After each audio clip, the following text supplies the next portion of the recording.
Okay, so Dear Authors is a series that I've been doing for a minute. If you are not familiar with it, I have a playlist up there and down in the description if you want to watch more of these videos. But essentially this started with me just asking my subscribers, which is a bunch of readers, asking what do you like, what do you not like in specific topics of books, and then we all come together and we just chat as readers about what we enjoy and what we don't. Also, I mentioned in my last Dear Authors video that I do critique work, and that surprisingly generated a lot of interest. Apparently I don't talk about the work I do enough, so hey, I do critique work. If you're interested, check out my website, linked in the description. So this time our topic is villains. I posted a community tab asking my subscribers what you love and hate in villains. I want to see what people think. Top rated comment, or top liked comment. I hate when the villain, who has been described to be clever, just starts explaining their evil plan to the hero instead of just killing them.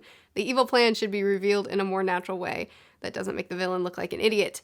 Villainous monologue. We all hate it. The villainous monologue is probably really hard to avoid because making things organic as opposed to info dumping, it's just naturally, it's gotta be more difficult. But it does liken back to old cartoons and stuff like that when you see the villain just monologuing for a really long time and then the main character thinks internally in their head, I've gotta keep him talking because then maybe I could escape. And so he says, but how did you do it, oh great villain? And the villain twirls his mustache and he says, haha, let me tell you. It is so cheesy. And then of course, as the villain is monologuing, some deus ex machina comes in to distract the villain, help defeat the villain, whatever, or the main character just happens to untie their ropes at that time. You know what I'm talking about? Like, I'm being really generic, but this is stuff that I still read sometimes. The villainous monologue, thankfully I don't read it as much, but it is really bad. It's much, much better to have it revealed organically, either through some side characters or just through watching things unfold, seeing the character come across the evil plan. There's organic ways to do things and there's info dump cheesy ways to do things. And I think we all know which one's better. I always hate when villains are evil just for the sake of being evil. The best villains are those who have real motivation, and you could almost feel like they make sense. We all knew we shouldn't be rooting for Thanos, and yet we know he has a point when he says we can't keep going as we do. We know Grindelwald is evil, murdering toddlers and whatnot, but you also can't help agreeing that forcing wizards to hide makes people unhappy. The best villains are those which are slightly gray instead of just pure maniacal. I have read several books recently where the evil guy is just plain evil. He's bad because the author told him to be bad. Or she. Either way, when the villain doesn't have any layers or any motivation other than, I want to take over the world, it's just not interesting. I love an evil villain that has a reason for why they believe in their cause, for what they're doing. Not because they're trying to take over, not because they're bad and they like killing people, not because they have a grudge against the main character, unless it's a layered grudge, but because they actually believe that what they're doing is best. They actually think that the world would be better if things went according to their plans, or like they have a real reason. And when you get the villain's reason, you think, huh, they've got a point, but you're still wrong, but I get it. And then suddenly they're compelling, they're layered, they feel like real people instead of just feeling like a mustache-twirling villain. I hate when the villain is off-screen for most of the book. I want to really get to know the villain, preferably through their actions and through their interactions with the protagonist. Also, it's okay for a villain to be outright full-on evil. Not everyone actually is the hero of their own story, and the villain being pure evil doesn't automatically make your story less mature. There are lots of villains who would be best described as pure evil, but are still complex, interesting characters. An interesting take and basically the opposite of the take that we just had. I guess if you still make them complex and layered, then I can see where you're coming from, but I honestly disagree. I think even the most evil people have reason, rationale, and motivation. And even if we disagree with it, being evil just for being evil just because you like being bad, I just don't think it's good enough. I think that's interesting though. I haven't actually heard that opinion very often.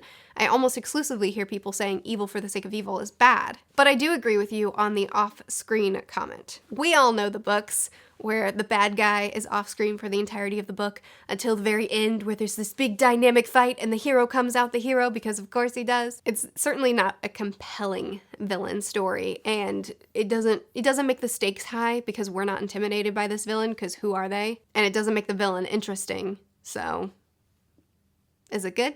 No. I'm gonna go off the comments for a minute and mention something that I really like because I'm not sure if anybody will mention it since we're talking about villains. It makes it seem like we're talking about the hero versus the villain kind of dichotomy. But I really, really like books where really there's not necessarily a good guy. Everybody in the book is some layer of bad, but you find yourself rooting for and connecting with certain ones. The Lies of Locke Lamora is a great example of that. We're following the bad guys. We're following people that are thieving and conniving and killing, but also so is everybody else in the world. There's really no one good to root for, so you root for the bad guys. The First Law is another example of that. There's hardly anybody in these books that are good people. We're following a bunch of bad people, but we love them. I hope you love them. I love them. I love villains who are threatening, but who still have redeeming qualities about them. I don't need every villain to redeem themselves in the end, but they shouldn't be completely evil. Unless they're a demon, then it's acceptable. What else makes a great villain is when they genuinely believe that what they're doing is justified, instead of just being evil for the sake of it. What I hate is villain talk. When the character just blurts out cliche language like, come out wherever you are, or it was I all along. Villains should be characters with their own personalities, traits, strengths, weaknesses, and backstories. Yeah, it really just comes down to make your villain a real person. You want your main character to be a real person, right? You don't want them to just be copy and paste the main character that people say, oh, but the author just meant for the readers to insert themselves in the main character. No, they didn't. The author just wrote a bad main character. It's the same thing with villains. When you make them personality-less, that's boring. Nobody likes that. Well, some people, I don't like it. But yeah, pretty much I'm gonna go ahead and guess that pretty much this entire video is going to be full of people saying, give villains complex personalities just as much as every other character in your novel. The best books are the ones where I walk away thinking, I just interacted with real people and those people stick with me and I feel like I've learned from them or I've gone through life with them because they feel so tangibly real.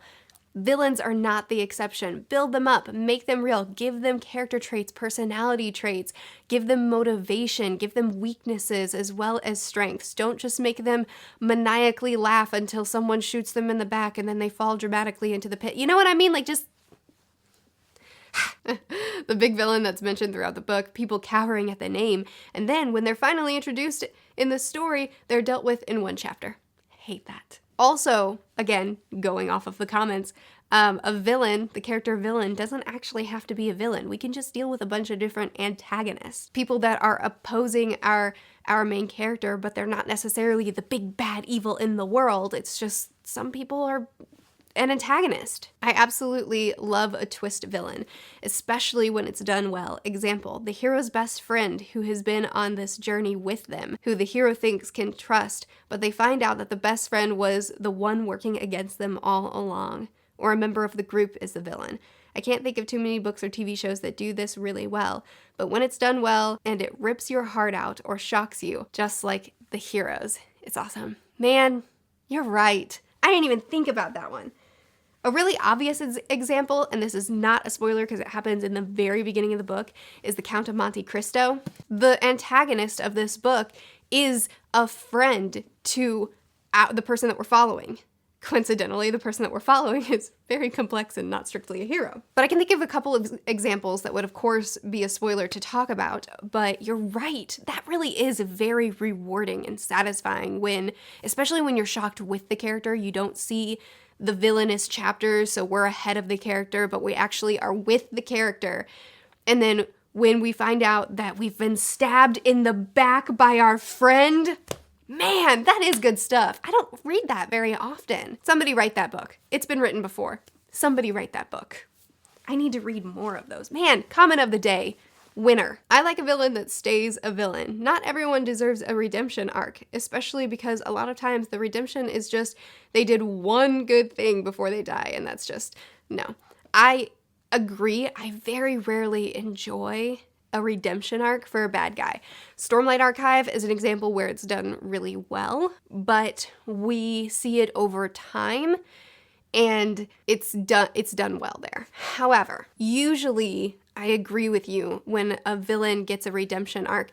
I know that there's a really good one in Avatar, and I'm gonna start watching Avatar soon, I promise. And I'm gonna make videos about it. I'm excited. Well, if I like it. Anyway, I agree, because usually when a villain gets a redemption arc, it's usually very abrupt and then really 180, very uncomfortably, now they're the best person ever. And it's not satisfying. Again, just fully write things. Don't just do abrupt, quick, cheesy things. A good redemption arc where the character has to really face some hard truths and make some big changes over time is really, really satisfying. But I agree that if there is a redemption arc for the villain, I'm almost always disappointed, because it's almost always abrupt and sudden and easy and just not authentic feeling at all. I like villains who are actually smart. They need to make protagonists nervous to face them and keep them on their toes throughout the book. I should be able to respect their plans and smartness even when they're evil and I'm not rooting for them. Yes, I'm currently rereading Harry Potter, and I want to love Voldemort as a bad guy, but his plans are so ridiculous and dumb and unnecessarily complex. I love the Harry Potter series, but man, we could have had a better villain. It's nice when we get to the big master plan of the evil guy, and we can't just think, we could have done that months ago if you just did this instead of all this. I love villains who are despicable and evil, but also have a code of honor to which they abide. For example, they have no problem manipulating people, but they would never attack you from behind. I don't think I've seen that very often, but I like that too. It just adds a little bit of uniqueness to the person. I love villains that are fallen heroes that aren't redeemed at the end and have parallels with the hero. Bonus points when they are so twisted and evil that their whole situation just seems really tragic. Yes! Someone that used to be like the top good guy, someone that we all used to look up to, and then they turn so bad and for really seemingly valid and understandable reasons. And oh man, you're right. Man, that's another thing that I don't see enough. And it's so good and exciting. It's when they're not just they were born bad because they have a bad gene, but they actually used to fight for good and then they turn bad because of something that happened. And then you have to face off with someone that you actually admire what they've done. That's a good one. That's a really good one. I love it when the villain is presented in a way that makes them truly intimidating to the reader. It's the sense of unease that you get when the villain walks into the room that I love. The Lord Ruler from Mistborn is an awesome example of this. I love that too when we're not just constantly told by the characters in the book, this guy's evil, we're afraid of his name, this person is awful, they killed a whole bunch of people. And we're not just told constantly why this person is so awful, but then we don't really see it until the climax of the book. But when the villain is actually built up a presence around them that even intimidates the reader because we see how truly dark they are. Maybe we've watched them do horrendous things instead of just being told that they've done horrendous things. You're right. When they are built up to the point that the reader is actually uncomfortable when they walk into the room, that is really good stuff. Yes. Okay, yes. If you don't actually believe the villain can win, what's the point?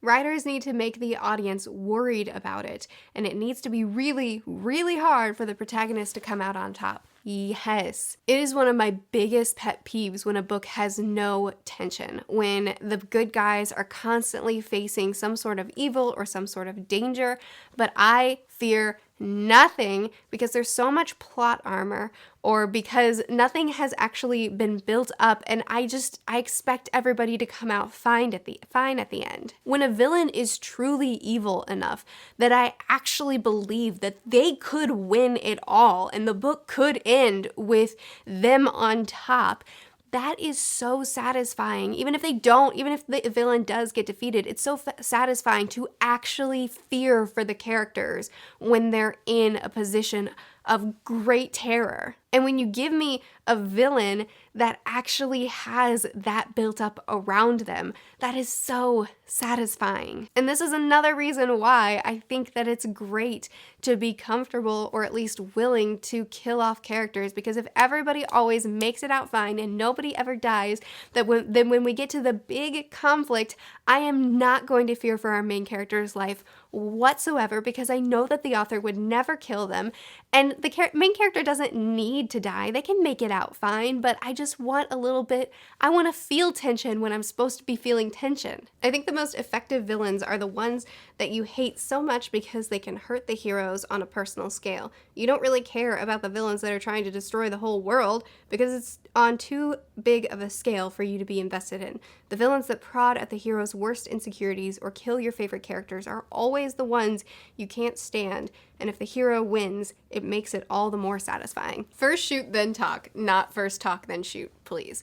Yes, so this is kind of something that we've already talked about, but it's essentially the villain actually being evil, and not just we're told he's evil, but we never see them do anything. The villain that's actually killing people, the villain that's actually doing horrible things, and we're watching it happen, and we're afraid of them because we see that they are willing to do horrible things to anybody that's in their way. So when our hero faces off with them, we know that the villain is actually a threat and not just I'll bark, no bite. I love stories like Perfume, where the whole book is from the villain's perspective. Sometimes I get tired of seeing everything from the hero's point of view. I agree with you. I love following the villain or the antagonist. As long as it's done well, as long as the villain is an actual, layered, dynamic, interesting character, and not just, I'm bad because I feel like it. I'm bad because I'm bad. As long as they're actually interesting and real characters, I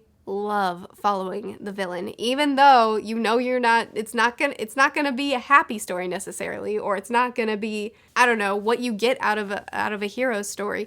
It is really nice sometimes to just get into the head of the bad guy. I don't know, I like it too. Okay, so I've been scrolling for a while now, and this is a subject that people seem to agree for the most part on. For the most part, the majority of the comments are people saying essentially the same thing, which is just give the villain some personality. Don't just make him your stereotypical mustache twirling, cliche line saying, no motivation giving villain.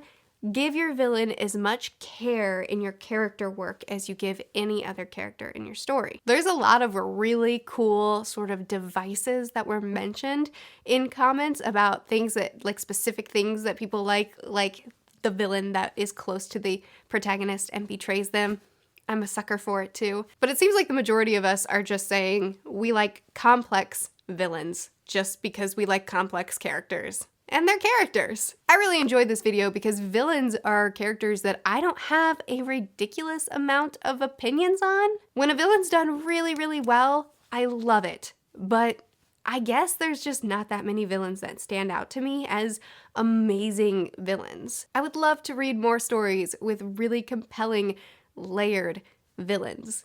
Someone write those books. Anyway, that's pretty much all there is to say about villains today as far as this community tab. Thank you again for everybody for participating in this series. I love this series. I love just sitting down and chatting about what we like and don't like in stories. It's so much fun. Be sure to continue this discussion in the comments. I post videos every Sunday, Tuesday, Thursday, and Saturday. I'll see you guys again soon. Bye.